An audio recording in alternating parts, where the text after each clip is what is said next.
দর্শক, আমরা যেমনটি দেখানোর চেষ্টা করছি যে নবীজির আমলে কি ব্যবহার করতো, কি জিনিসগুলো ব্যবহার করতো বা কিভাবে তার জীবনযাপন কাটিয়েছে, সেই দৃশ্যগুলো কিন্তু এখানে তুলে ধরেছে যে সে কোথায় কিভাবে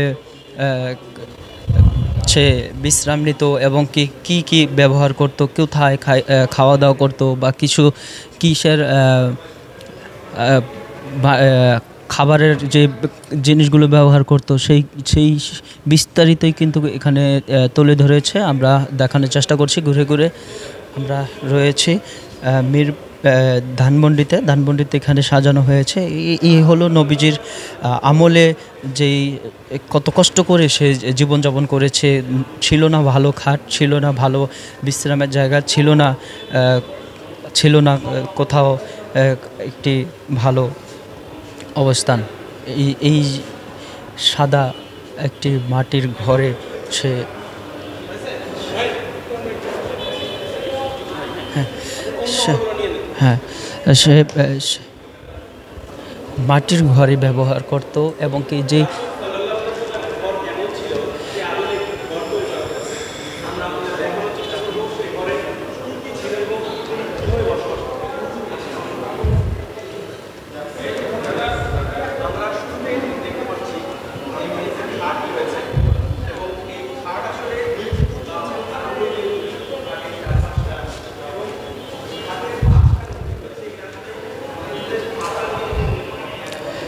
এই এই এই এই যে খেজুরের বাগান, সেই বাগানটিও তারা তৈরি করেছে, সাজানো হয়েছে এবং কি যে এখানে যে কুয়া রয়েছে, যে নবীজি কুয়া ব্যবহার করত, যেখানে পানি পানি সে পান করতো।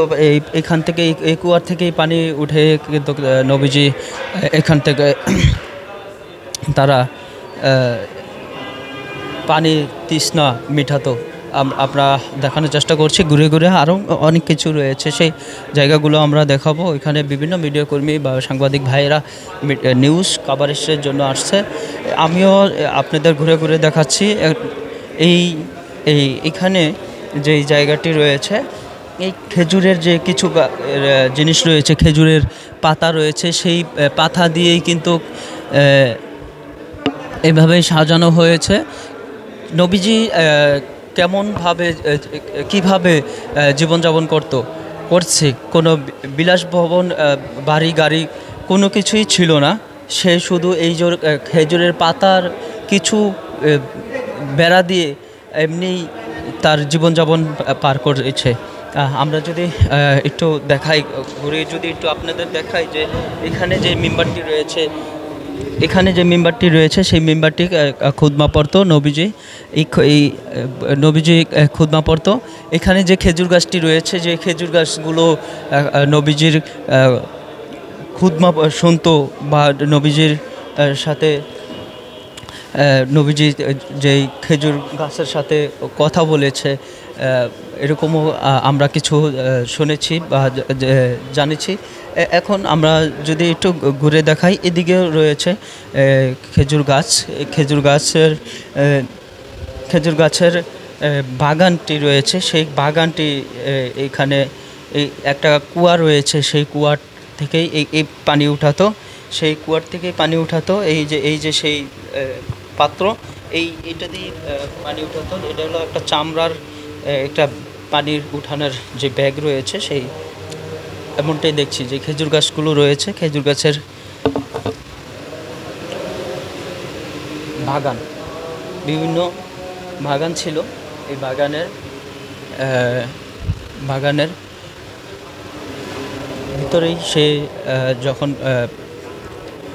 কাজ করতো সেই বাগানটি। আর এখানে যে নবীজির একটি এখানে বিভিন্ন কিতাব রয়েছে, কোরআন শরীফ রয়েছে।